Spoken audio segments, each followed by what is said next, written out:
આજના તાજા અને મુખ્ય સમાચાર. મેક્સિકોમાં 7.4ની તીવ્રતાનો શક્તિશાળી ભૂકંપ આવ્યો. સુનામી એલર્ટ જાહેર કરાયું.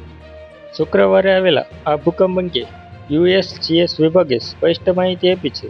તેમણે કહ્યું કે ભૂકંપના કેન્દ્ર મેક્સિકોના પ્યુર્ટો માદેરો શહેરથી આશરે 10 કિમી ઊંડાઈ પર હતા. હવે આફ્ટરશોકને લીધે વધુ ઝટકા આવી શકે છે. મેક્સિકોમાં 7.4 તીવ્રતા સાથે ભયાનક ભૂકંપ આવ્યો છે. અહેવાલ પ્રમાણે દેશના દક્ષિણી રાજ્ય ચિયાપાસ નજીક તેનું કેન્દ્ર હતું.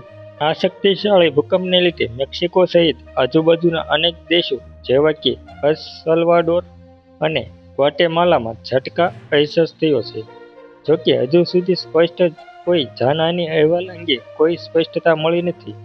શુક્રવારે આવેલા આ ભૂકંપ અંગે યુએસજીએસ વિભાગે સ્પષ્ટ માહિતી આપી છે.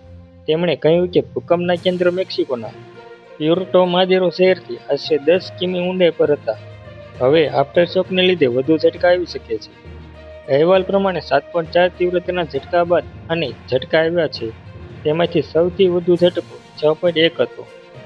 મેક્સિકોના રાષ્ટ્રપતિ ક્લાઉડિયા શિનાબે કહ્યું કે ભૂકંપ બાદ ચિયાપાસ અને ટાબાસ્કો રાજ્યમાં નુકસાનની કોઈ તાત્કાલિક માહિતી મળી નથી. અસરગ્રસ્ત વિસ્તારોમાં નુકસાન આકલન કરવામાં આવી રહ્યા છે. જ્યારે ગ્વાટેમાલાના રાષ્ટ્રપતિ બર્નાર્ડો અરેવાલોએ પણ પુષ્ટિ કરી છે કે અત્યાર સુધી કોઈ પણ મોતની માહિતી નથી.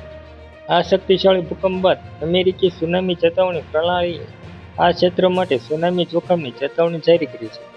આ સાથે તેમણે અસર તટીય વિસ્તારમાં સમુદ્રના જળસ્તરમાં ખતરનાક ફેરફારની શક્યતાની અસર સાવચેતી કરી છે.